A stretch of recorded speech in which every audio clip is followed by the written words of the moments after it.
जो Abrahamic religion है वो वन मैन बेस्ड रिलीजन है।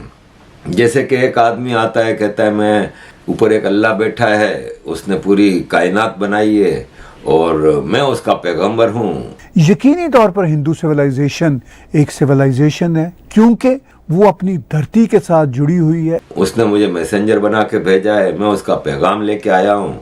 अगर तुमने उसके पैगाम को कबूल नहीं किया, उसके पैगाम को माना नहीं, यानी ईमान नहीं लाए, तो तुम लोग जहन्नमी हो, जहन्नम में जाओगे, नहीं तो तुम जन्नत में जाओगे। काश हमारी इंडिया के साथ दोस्ती होती तो इस बुरे हालात में शायद वो हमारा साथ देता। हमारे हुक्मरान तो खुद उनसे मिले हुए, तो हम दोस्ती करके क्या करें? हम उनसे दोस्ती करें। साउथ एशिया के मुसलमान ये समझते हैं कि वो इस्लामिक सिविलाइजेशन का हिस्सा हैं, मुस्लिम उम्मा का हिस्सा हैं। जिस तरह की पाकिस्तान के अंदर पॉलिटिकल अनसर्टेनिटी है, जिस तरह के सिक्योरिटी के एनवायरनमेंट है, जिस तरह आप पाकिस्तान के बारे में गूगल करें तो जो खबरें निकलती हैं, लोग आएंगे। और मैं उन लोगों को पैगाम देना चाहता हूं जो जिहाद के नाम पे, जो और मजहब के नाम पे, हिंदू मुस्लिम के नाम पे जो फसादात हो, जो इस तरह की दहशतगर्दी करते हैं, वो अलर्ट हो जाए। हम तो कहते हैं कश्मीर को कश्मीर ही बनाए, ना इंडिया बनाए ना पाकिस्तान बनाए। क्या वजह है? सिर्फ पैसा खाते हैं कश्मीर के नाम पे। हाँ, करोड़ों रुपया। और जमात इस्लामी टाइप ऑर्गेनाइजेशंस ने जो चूरन बेचा अपने पॉलिटिकल इस्लाम के चक्कर में, वो इसलिए बेचा कि वो ये चाहते थे कि एक उम्मा बन जाए। हिंदू धर्म की महानता और पवित्रता को देखकर आज पूरी दुनिया उसे अपनाने लगी है। पाकिस्तान के जाने माने पत्रकार ताहिर गोरा हो या पाकिस्तानी एनालिस्ट आरिफ अजाकिया, दोनों सनातन का प्रचार करते हैं और हिंदू धर्म को ही अपनाते हैं, जबकि दोनों की पैदाइश एक मुसलमान परिवार में हुई थी, लेकिन उन्होंने सनातन को ही अपनाया। उनका मानना है अब्राहमिक रिलीजन, चाहे वो इस्लाम हो या क्रिश्चियनिटी, दोनों सिर्फ प्रॉफिट की बात करते हैं, लेकिन हिंदू धर्म ही एक ऐसा धर्म है जो भगवान पर विश्वास रखता है और सत्य मार्ग में चलता है। तो आइए देखते हैं पाकिस्तान से लेकर पूरे विश्व में कैसे पूरी दुनिया हिंदू धर्म की महानता का प्रचार कर रही है।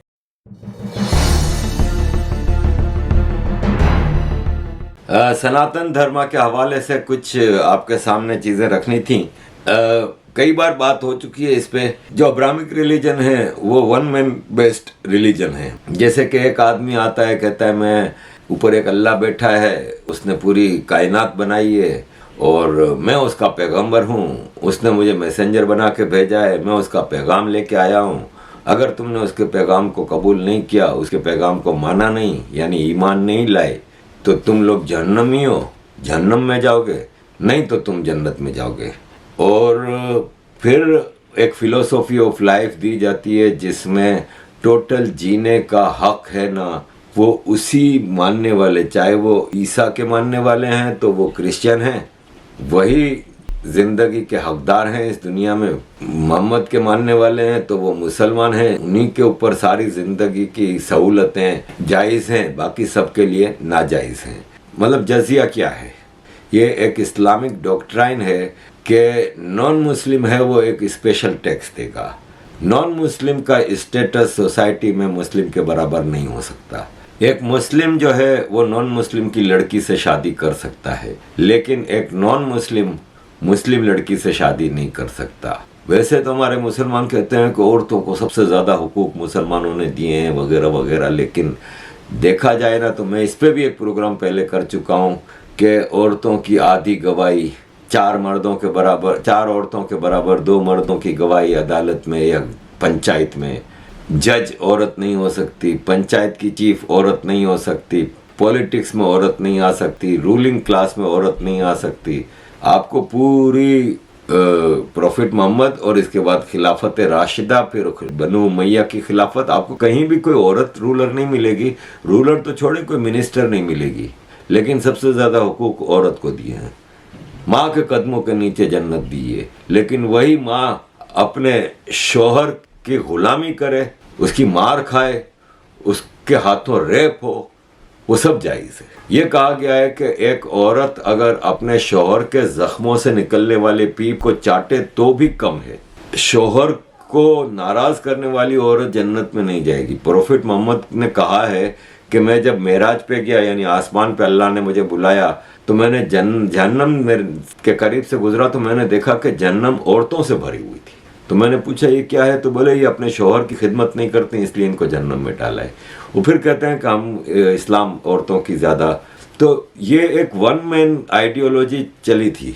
सनातन का ये हिसाब है कि ये वन मैन आइडियोलॉजी नहीं है, ये ग्रेजुअली टाइम के साथ साथ एक फिलोसॉफी डेवलप हुई लाइफ की, जिसमें डिस्क्रिमिनेशन नहीं है। आप जात पात और कास्ट सिस्टम और ये वो बाद में कहीं डाली गई हैं, सो डाली गई हैं। अगर आप ओरिजिनल सनातन में जाएं तो आपको कहाँ जात पात नज़र आती है। हज़ारों साल पहले वेद आए, पुराने आए, फिर भगवानों के जो अवतार आना शुरू हुए और इस तरह आस्ते आस्ते चीज़ें डेवलपमेंट हुई। एक किताब वाला धर्म नहीं है, इसमें किताबें भी बहुत हैं, गीता है, रामायण है, महाभारत है, पुराने हैं, वेद हैं, काफ़ी चीज़ें हैं। और एक आइडियोलॉजी बेस्ड धर्म है जो सबको इक्वली ट्रीट करता है। कोई ख्याली किताबों में नहीं जाता कि भाई आप मर जाओगे, ये टेम्पररी दुनिया है, मर जाओगे फिर जन्नत में जाओगे, जन्नम में जाओगे, हिसाब किताब होगा, ऐसा कोई ड्रामा नहीं है। साउथ एशिया के मुसलमान ये समझते हैं कि वो इस्लामिक सिविलाइजेशन का हिस्सा हैं, मुस्लिम उम्मा का हिस्सा हैं, मगर भूल जाते हैं कि इस्लाम जहाँ से आया था यानी अरब की दुनिया, और अरब से उनके प्रॉफिट मोहम्मद का ताल्लुक़ था, और प्रॉफिट मोहम्मद अरब सिविलाइजेशन की एक इंतहाई अहम शख्सियत थी।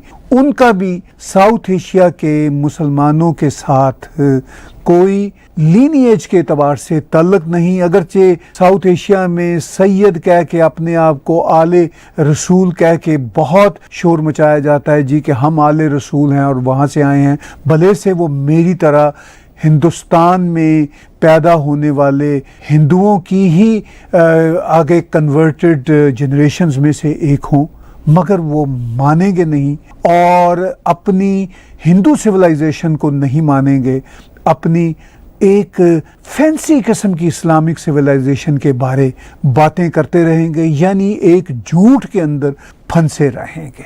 क्या हिंदू सिविलाइजेशन किसी शय का नाम है?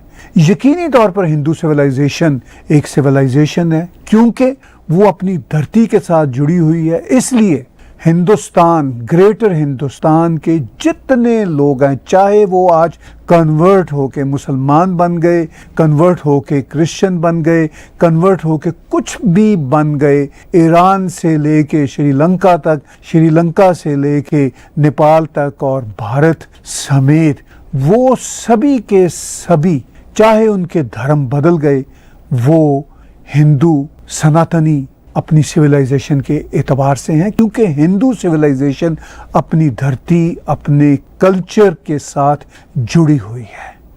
अब जो इस्लामिक सिविलाइजेशन है वो एक शराब का नाम है। इसी तरह मैं यहाँ पे ये भी हिंट देता हूँ, क्रिश्चियन सिविलाइजेशन भी किसी चीज़ का नाम नहीं। क्यों? मैं इसमें दोनों धर्मों के हवाले से डिसरिस्पेक्टफुल नहीं हूँ, मैं फिलॉसफिकली बात बता रहा हूँ। आपको दुनिया की 200 सिविलाइजेशन या दुनिया की 200 से ज़्यादा एथनिक कम्युनिटीज, मुसलमान भी मिलेंगी और क्रिश्चियंस भी मिलेंगी। तो इसका क्या मतलब हुआ कि ये एक फेथ क्लब है और हिंदुस्तान का मुसलमान या हिंदुस्तान का क्रिश्चियन वो हिंदुस्तान की सिविलाइजेशन से है।